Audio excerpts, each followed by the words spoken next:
I'm sorry about yesterday. I was on the road and I was not able to get to any sort of a Wi-Fi source so that I could connect and do the video. So that's why I'm doing one this morning. It's going to be a lot shorter than typical because I'm the only one here and I'm just going to go through the information. So hopefully it's not too boring, but it is important that you watch all of these videos. One thing that I've noticed is that people who don't understand what's going on in each module all the time, there are also people that aren't watching the videos. It really helps to watch the videos so you can understand what's going on. I realize that a lot of you are, uh, this is the time where you're trying really hard to catch up and everything. It is important to watch the videos for this class. Gives you the attendance points, but it also gives you an opportunity to see what other people are asking about what we're doing in the class. And it helps to give you some more background for the assignments. I wanted to talk about a couple things today that I thought were really important as we wrap things up. First is, told you that the drop dead hard deadline for submitting everything is midnight on the 13th. I'm actually going to be out of town. I'm taking some people to Capitol Reef and I won't have an internet connection. I will get back on Sunday. So that means you guys have 2 extra days to submit uh, the last assignments. Now, I do want to say, do use Canvas as much as possible. But if Canvas closes, and they'll most likely close midnight on the 13th, you can submit assignments via email. Now, if you do that, it's absolutely imperative that you make sure those assignments are labeled clearly as to which modules, which assignments they are. So if you're doing a work log for Module 5, label it as work log Module 5, and in the email say, hey, I'm submitting these 5 assignments, and list what they are. That way I know how to grade what you're submitting and which assignments they go to. And that's completely fine.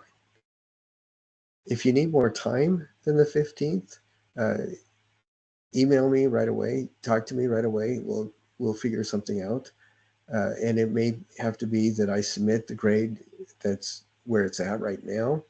And then over Christmas break, you're finishing stuff up, you submit everything via email and it changes your grade, then I can, at that point, I can do a grade change. I don't have a problem with that.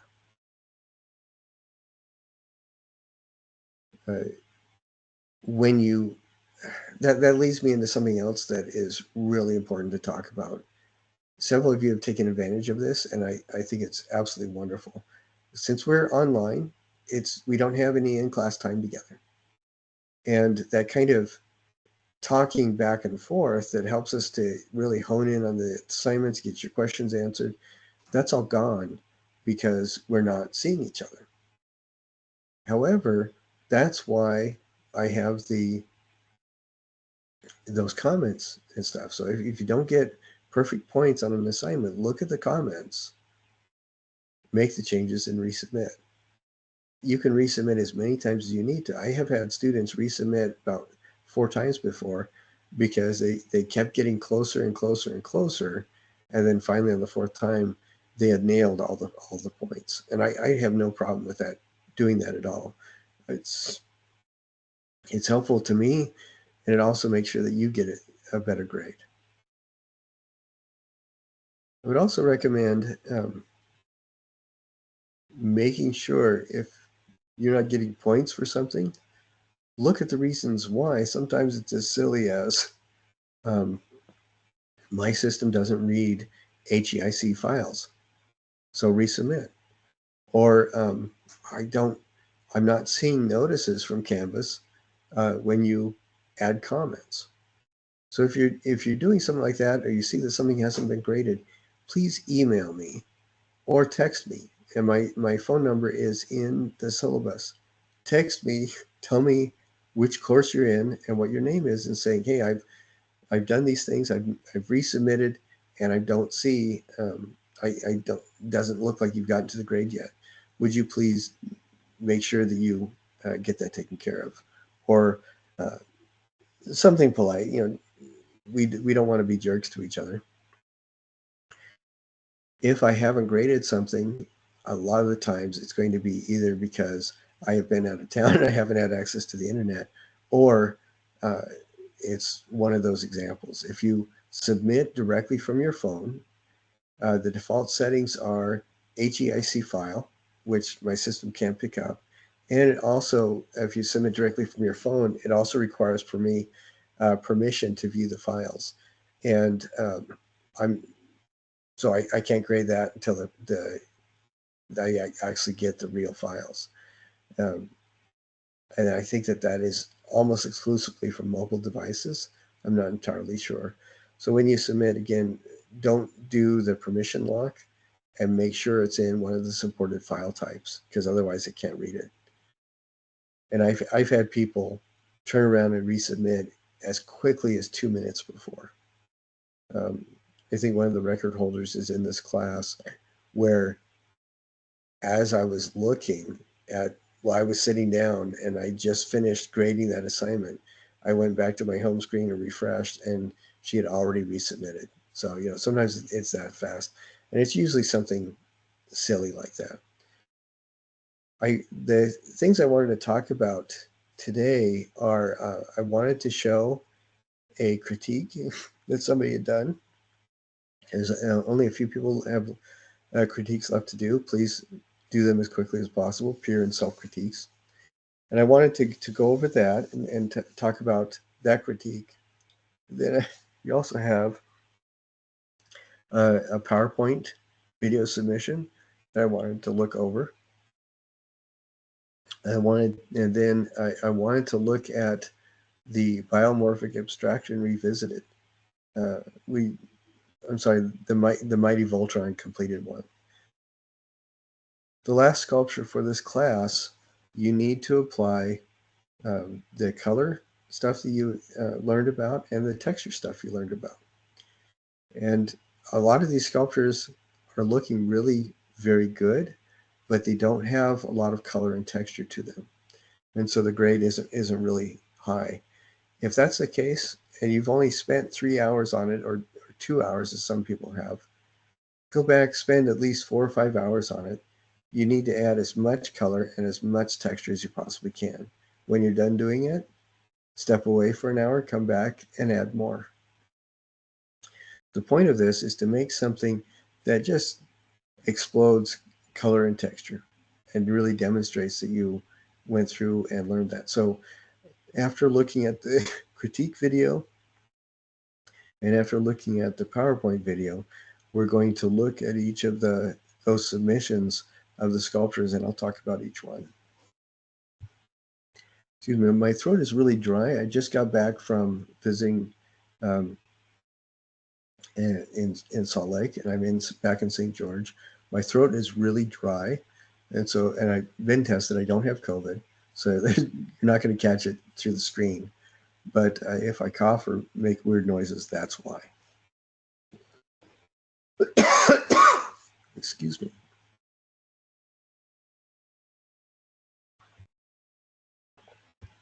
So this is self-critique by Amy in the class, and we're going to go ahead and watch this.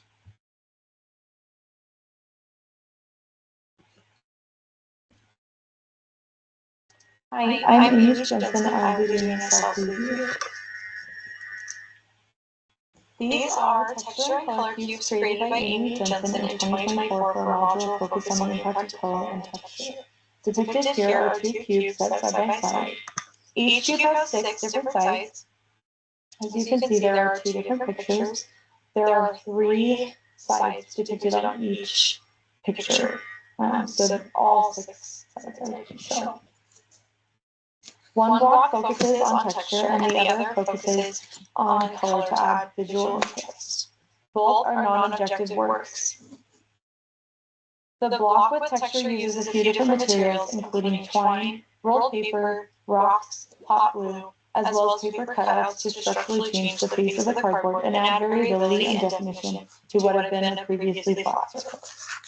On the color cube, it looks like the artist used a couple of different color schemes, including 2 monochromatic, 2 split complementary, and 2 complementary color schemes.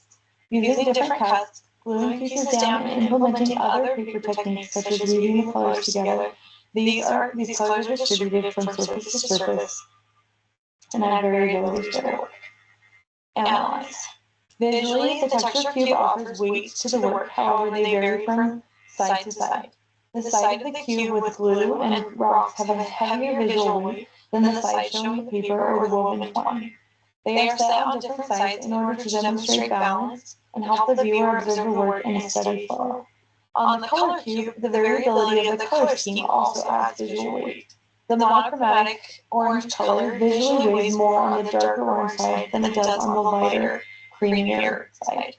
Contrasting that is the interwoven side of the colors in multiple different sides, where the different colors have been evenly distributed, contrasting, creating a balanced look via weaving. Because each side is so different, there is not a main focal point. However, the sides work well together and help the viewer participate on all sides, encouraging them to come closer and see more of the work. Interpret.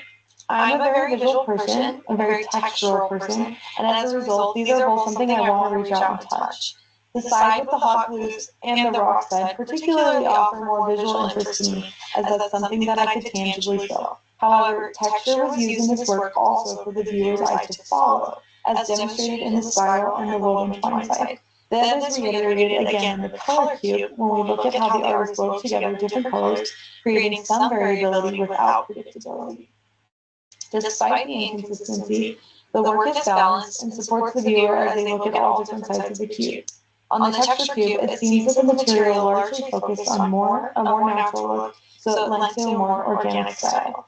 We see that reiterated again in the color cube as well. Though the colors are not as natural or neutral, they tend to reiterate and remind us of different flowers as well as sunset scenes. This encourages viewers what to consider what different natural resources are in their world. Evaluate. The variation of both textures and colors lends a stable sense of balance to the work and helps the viewer's eyes move from plane to plane, keeping it visually interesting and dynamic. It seems that they use visual texture as well as weight to create movement in their piece and keep the viewer interested.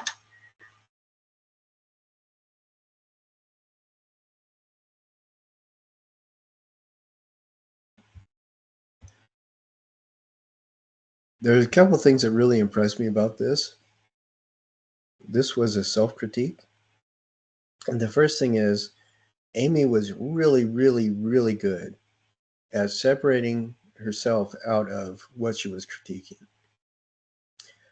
That is so hard to do.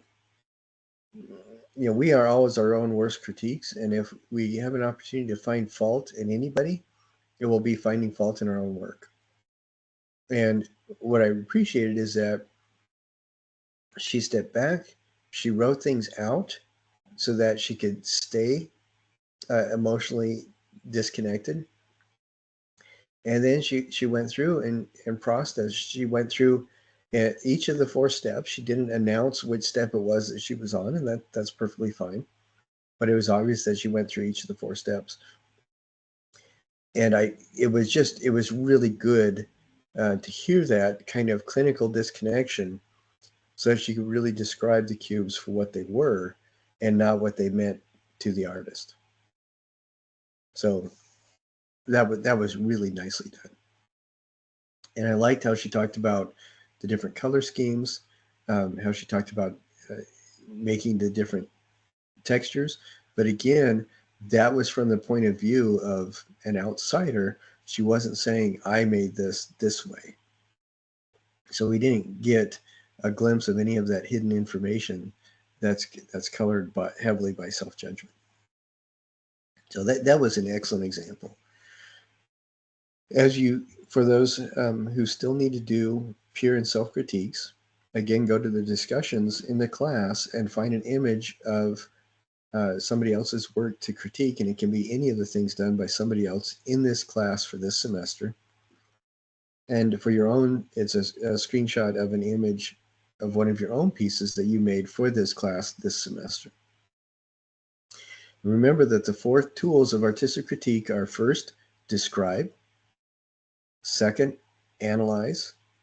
Third, interpret. And fourth, evaluate. Describe is talking about the colors that you see, the shapes that you see, the relative size, what it looks like, maybe even the style, overall tones. Does this look um, uh, are these tones light? Are they dark? Are they more earthy tones? Different things like that. Analyze, the second tool, is when you are extrapolating how the artist made that. Did they weave the hemp yarn? Did they glue the rocks down? Did they use a hot glue gun to get a glue texture? Did they cut little triangles from paint store samples and glue them down so the color gradually changed across the surface of the cube? The third step is interpret. What could it possibly mean? Did the person's use of darker colors and a darker palette make the work feel more foreboding? Did the person's use of a more neutral tone make it feel more boring? Or did it force you to focus just on the texture itself and enjoy that? Does the person look like they uh, have OCD? Do they like organizing things? Is this a commentary on something? Does it mean something? Are they speaking to something? All those are good questions. And finally, evaluate. For this class, when you look at your own work or somebody else's work, one of the big questions about evaluating is, did it meet the parameters of the assignment?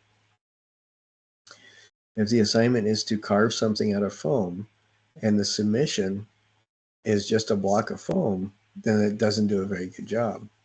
But if the person has done a really good job carving and they have sandpapered it down and they have followed all the assignment parameters, making this look biomorphic, then the evaluation would be that it's successful. So I hope that helps. And again, I encourage you to finish up that critique as quickly as you can. And we are going to look at now a PowerPoint for the artist's research.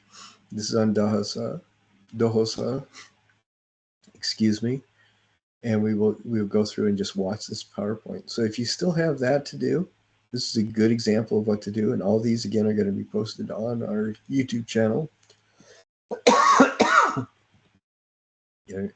And when you watch the attendance video, you can expand that out and go to our YouTube channel and look at these others there as well. And when you submit your own thing, you get links to that as well. So I'm going to go ahead and share this presentation. We'll watch that and we'll talk about it.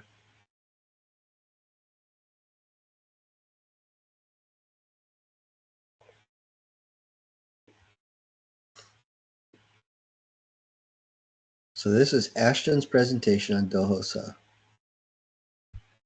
Hi, this is my artist PowerPoint presentation on Dohosa, a renowned 3D installation artist. So Dohosa is 62 years old, and he grew up in Seoul, South Korea. He has traveled throughout the entire world, experiencing many different cultures and countries in his life. Dohosa specializes in representing these cultures and his personal experiences with them through his sculptures.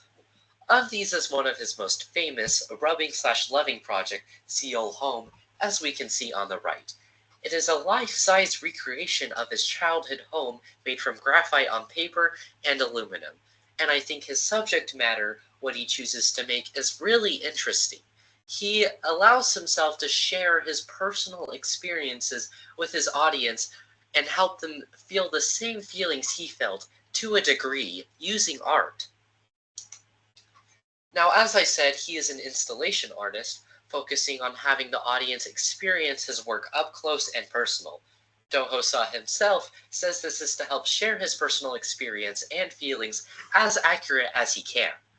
And one of the best examples of this is his installation Fallen Star. As we can see on the right, it appears to be a normal house, but obviously everything is at a slant. It has normal furniture with chairs and tables, and the audience can walk in, even sit down in them, and just walk around. However, this slant is designed to give the audience a literal feeling of displacement, like they don't belong here. And Dohosa says this himself. This is to represent his own feelings of not belonging somewhere in one of these American homes.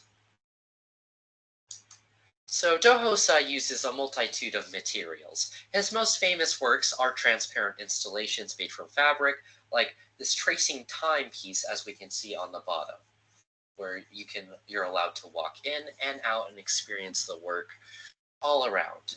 But I believe that this choice of transparent fabric is intentional, and it represents his idea of past memories woven together by himself. His most common materials, like I said, are linen and polyester thread, but he is not limited to just fabric, as I've shown with both Fallen Star and Seoul Home. He can use other mediums, like with up top, we can see that this paratrooper is made out of aluminum. And although the art still uses fabric, his preferred choice, he is still a renowned artist who can use a multitude of materials. However, the specific choice of fabric I find really interesting for the reason of representing his own memories woven. So Dohosa communicates the feelings of other cultures, but specific things he chooses to make are that of rooms, houses, and architecture. And by recreating these buildings, it allows the audience to literally walk inside them, experience them. And he can provide a sense of just being in the buildings without the buildings being there themselves. And I think that is super interesting. Like a house, like let's say from Japan, most people won't ever be able to experience a Japanese house. But Dohosa, as he's been throughout the world and experienced these with his own eyes, can recreate them and make these own feelings and experiences for the audience, if that makes sense. Now, Dohosa mainly takes on the advantage of space more than anyone else. That comes naturally with being an installation artist, but I think the way he implements it is incredibly unique. By making spaces tighter and more closed in, he can provide a claustrophobic feeling. But if he makes everything more wide and open, he can provide a feeling of loneliness and emptiness.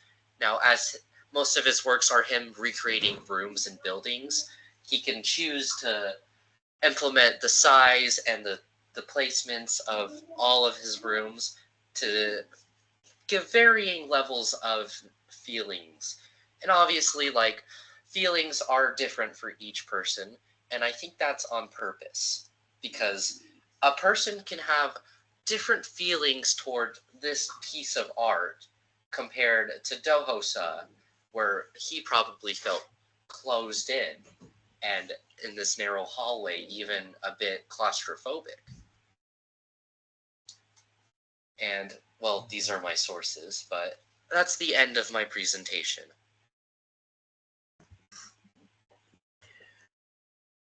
There are a couple things that I want to point out that I think are really good. Ashton did an excellent job on this. One thing that I really appreciate is at the beginning, he talks about a biography of Dohosa, but he doesn't go in about what school he went to when he was born and all that kind of stuff specifically. He talks about highlights of the artist's life that particularly pertain to the work that the artist has done, and I thought that was really good. Another thing I really like is Ashton shows several examples of Dohosa's work, And then he applies the tools of artistic critique to each of those examples and talks about them very specifically. You know, what do they look like? What were they made out of? How did they feel? What do they mean?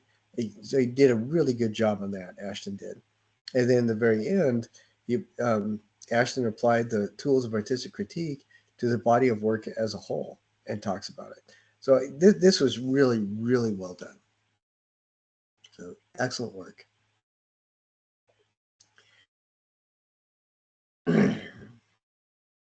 What I am impressed with, what I've noticed is that everybody who has done PowerPoints and critiques, everybody's done a really good job. That's it. It shouldn't surprise me at all because I know the caliber of people that go to UVU, but it is always really nice to see that. So excellent work for everybody who's already turned that in.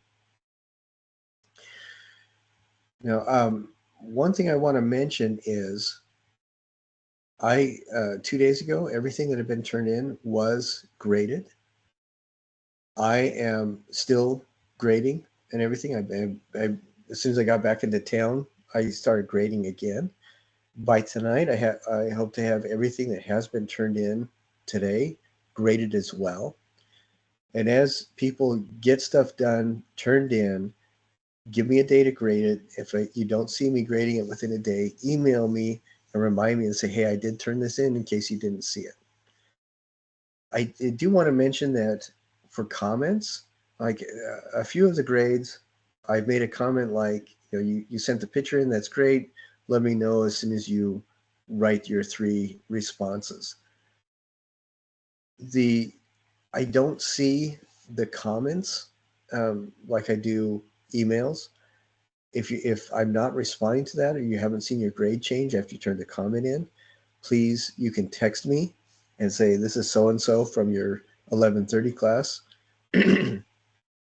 or you can email me and let me know, hey, I made those comment changes, so that you're aware. And I will get on that as soon as I can and make the change for the grade.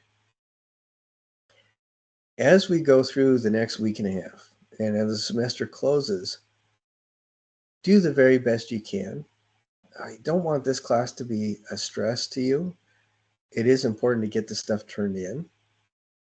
I believe I mentioned that we've extended the deadline to Sunday the 15th.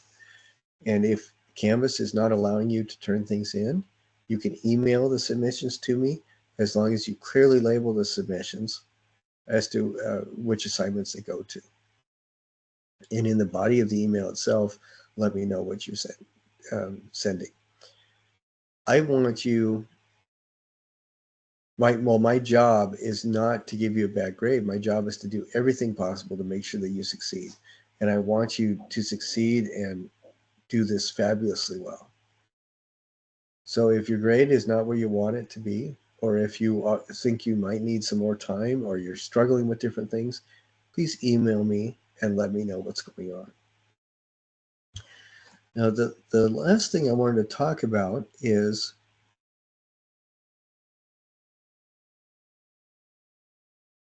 the submissions for the Mighty Voltron Sculpture Revisited Texture and Light.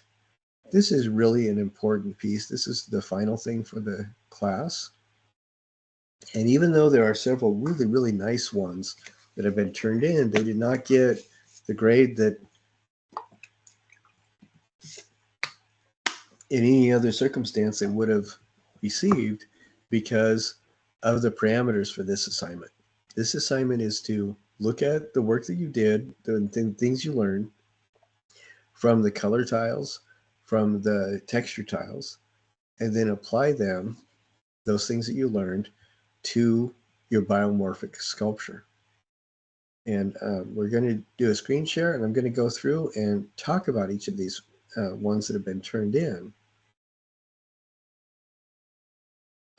Now, this one I think is really good. This sculpture I think is really nicely done. And I love the idea of these wires going through.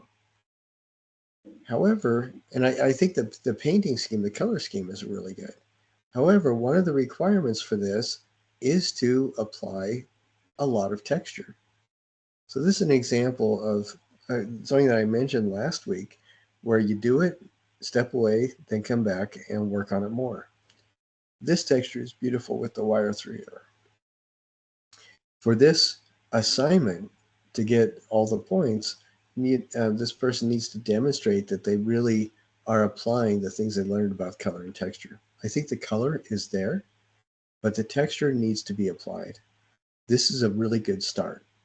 For this one, what I would recommend is getting several different kinds of yarn and string and stuff like that that's within the color realm that they've established, and wrap these up with that. Maybe even wrap more different kinds of wire through the center. Because I think this part is beautiful, but there's not a lot of texture that's applied to this, so it doesn't address that part element of the assignment. So for this person, I would recommend getting yarn, string, rope, things like that, and applying it. Wrap these nodules really, really tightly so you almost don't see the color through them. Wrap them with complementary color or different color or the same color, yarn, string, rope, things like that. Wrap it through here with different wire to get this effect with different textures. But this really needs to have that texture applied. Without that element of the assignment, this would be really nicely done, but this needs to have the texture applied.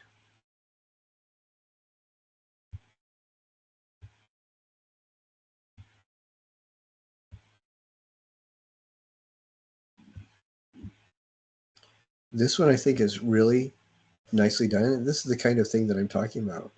This individual did apply the color beautifully, and then they applied a lot of texture. For this one, I think what would be even better is applying more texture on these areas, the flat areas. Do what whoever did this, do what you did here on these other areas here as well. This is really demonstrating that you're using what you've learned with both texture and color. So and maybe it's going to be a different kind of bead on there, but this is a really good example of that.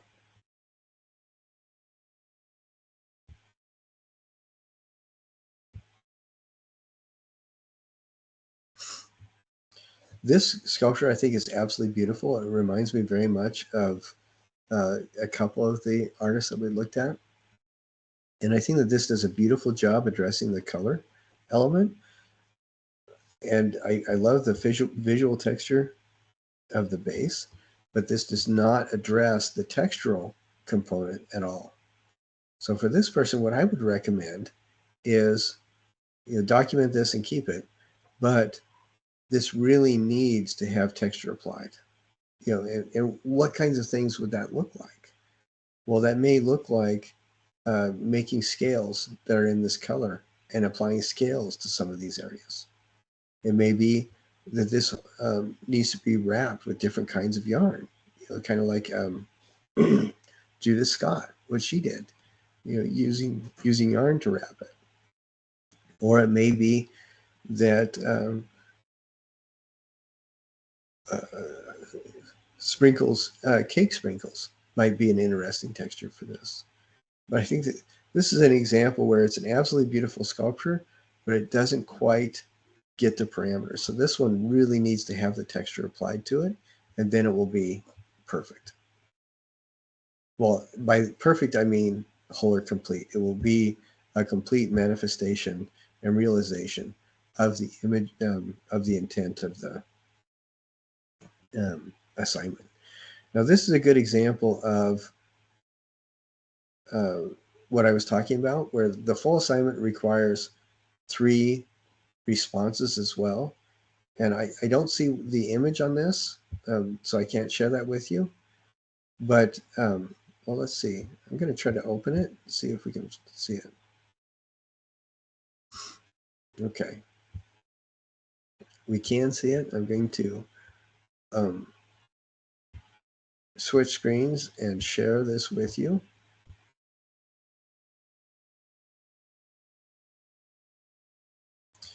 Okay, this is an example where the person is applying texture, and I think that this is turning out pretty well.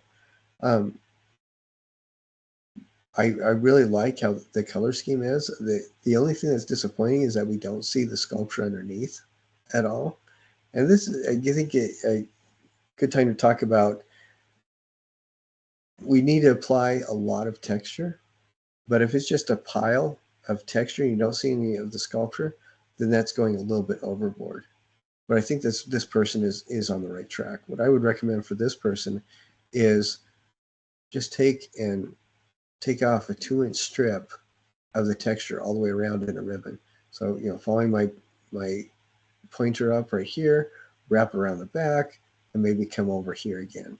So we can see what the sculpture looks like, or what it would look like underneath this. But I love what they've done with all these little puffballs. I think that's really interesting.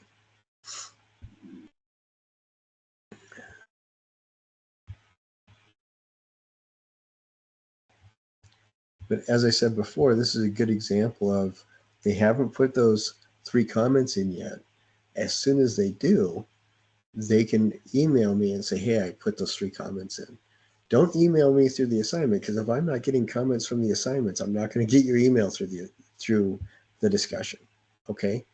So email me directly at my UVU email, or the Canvas email, and let me know, yes, I made those comments.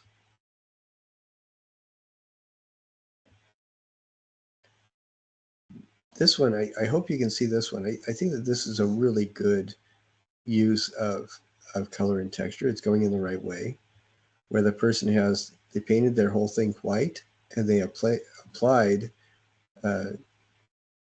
analogous colors, so that this has different shades of reds on it. I think that's really good. I say this is a good start, because on this, what I would like to see with the texture is, yeah, we've started something with the popsicle sticks. I'd say stick about 4 times as many popsicle sticks in there. That would be awesome.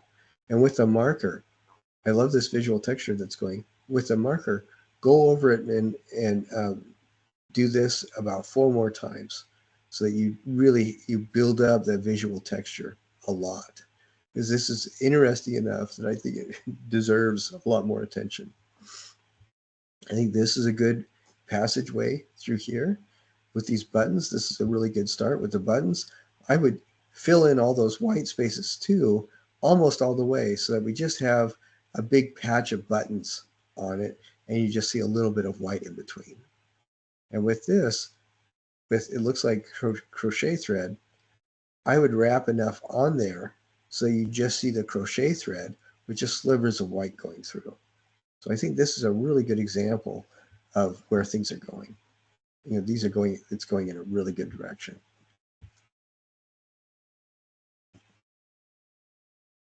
This is really an interesting one.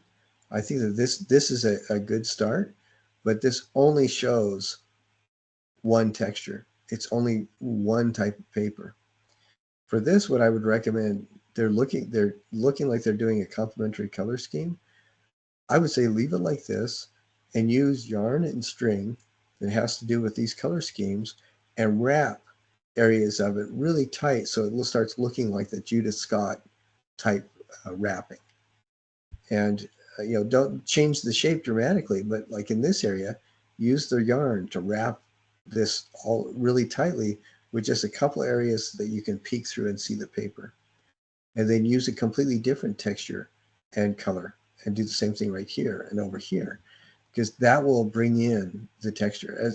As it is now, this is a really intriguing shape, but it only has one of the textures, and it is using complementary colors. So that's what I would suggest on that one.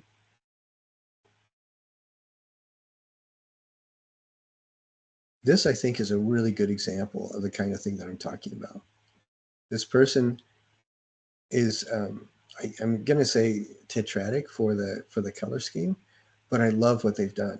You see, their entire sculpture is, you can see bits of it here and there throughout, but they've done wrapping and they've done all these kinds of things to kind of blend this kind of color, this rainbow of color going through. We have this nice texture here. We have broken up CDs here. It looks like it was microwaved before it was broken up. We have all this texture applied, uh, sparkles and different things. This is a really good example of the kind of thing that we're doing, applying color and texture. So this turned out really well.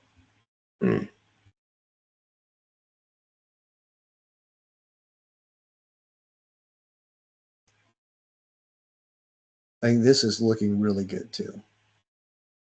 It looks like this area has been kept that way to kind of maintain that texture. What I like a lot is that they've added these wire elements to it, which is really, really cool. What one thing that I would like to see is this black leaf area and this yellowish tan leaf area. I would say get about 8 or 10 more leaves and pack them in really tightly around this. So maybe we only see a little bit here, but this would be an excellent example of adding a lot more texture. And I think that would really make it. Same kind of thing up here. Add about 8 or 10 more leaves and pack them around here so it almost looks like a crown. So this almost looks like a collar at the base and this almost looks like a crown. But I think that this is really looking good, how this is coming along. Well, I hope that helps with the color and texture. The last kind of things that, and yeah, the last things that we're looking at are the color and texture, the critiques, the last of the reports for people to do, and let's see. And I think, and just redoing assignments that have been graded that haven't been, that where the points aren't where you want them to be. I would recommend going over the quizzes. If you don't have a perfect score on the quiz, look at the answers that are recorded and what my comments are, which questions need to be done, retake the quiz and fix those that are the points that are missing. There's been a couple times where people have answered without, and it's obvious that they weren't referring to the textbook. Go to the Fuller Library. They have several copies of our textbook on file, or use the copy that you have. It's all open book.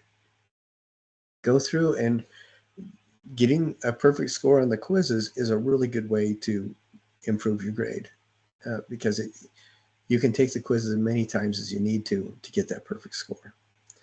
And there's been a couple times where people haven't read the question for the uh, written response questions on the quizzes. If you're asked to compare and contrast two different artworks, use a sentence to talk about one artwork, use a sentence to talk about the other artwork, and use a sentence to compare and contrast them.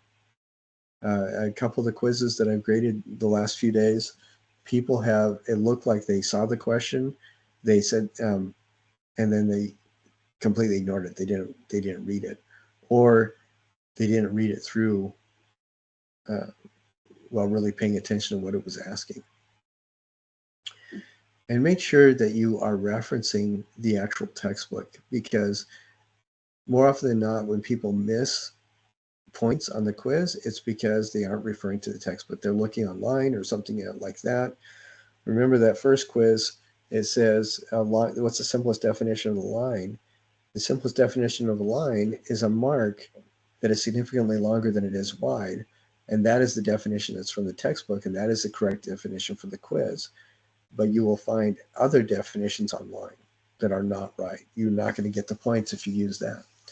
Or I've also had some people who are really into digital animation, and they're taking the quiz from a computer programmer point of view, and that doesn't work either. It needs to be from the textbook.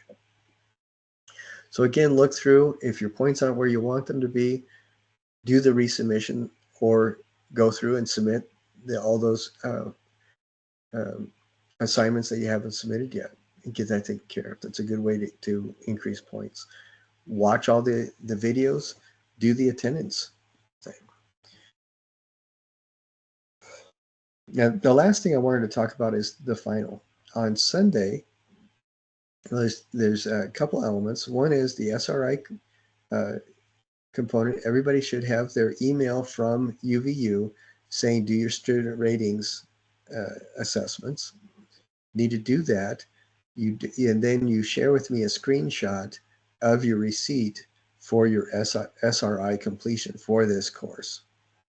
Don't submit me an image of completing that for somebody else. It's for this course. And then that gives you 2% more points, which can be easily be as a half a grade bump. Um, then the main component for the final is you're going to have 4 questions that are all essay questions, and those 4 questions are going to be released on the first day of finals, and you have until the last day of finals to finish them, midnight on December 13th.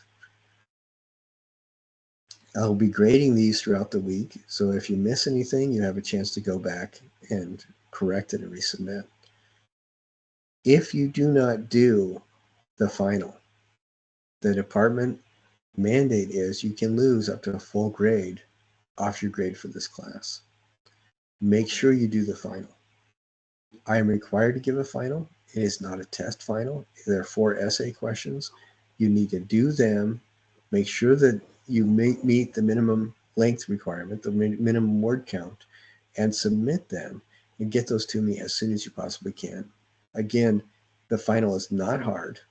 It is relatively easy. It's probably the easiest out of all the finals that you're doing, but I am required to give it to you. And you are required to do it. If you don't do it, you can lose up to a full letter grade. So please make sure you keep your eyes open. That's going to be released on Monday, and you have 5 full days to accomplish the final and submit it. If you have any questions, or if you are getting stressed out as we come to the end, please text me on my cell phone. My phone number is in the syllabus, or email me through the university system. I will get your email. Let me know what's going on and how I can help you.